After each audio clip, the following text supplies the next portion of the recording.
Okay, so here we're told that Ryan estimates the volume of a popcorn container to be 282 cubic inches. So the volume is 282 cubic inches, which we can write like that, or inches to the third power. The actual volume, right? So this is, we keep track of this. This is the observed value. That's the value that they measured. But the actual value is what? Well, the actual volume should be 289 cubic inches, so pretty close. Here, this is the actual amount.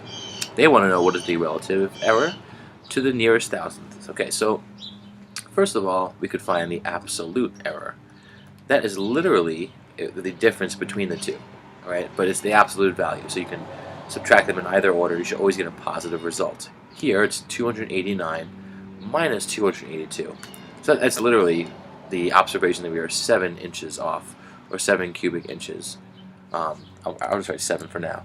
We're 7 off from the actual amount. Now, relative error is defining how much this error matters. So relative error says, okay, well, you were off by 7, so it's the relative error is the absolute error. How far you're off by out of what?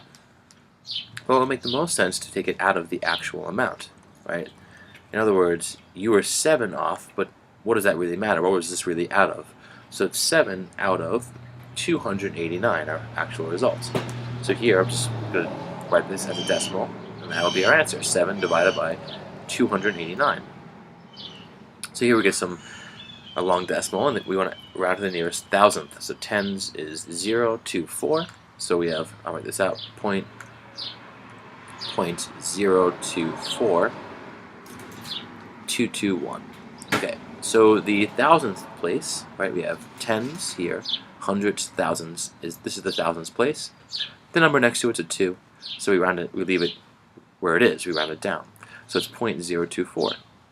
Right? This is the relative error. It's a very small error, and depending on the experiment, you would decide if this is acceptable or not. All right, thanks.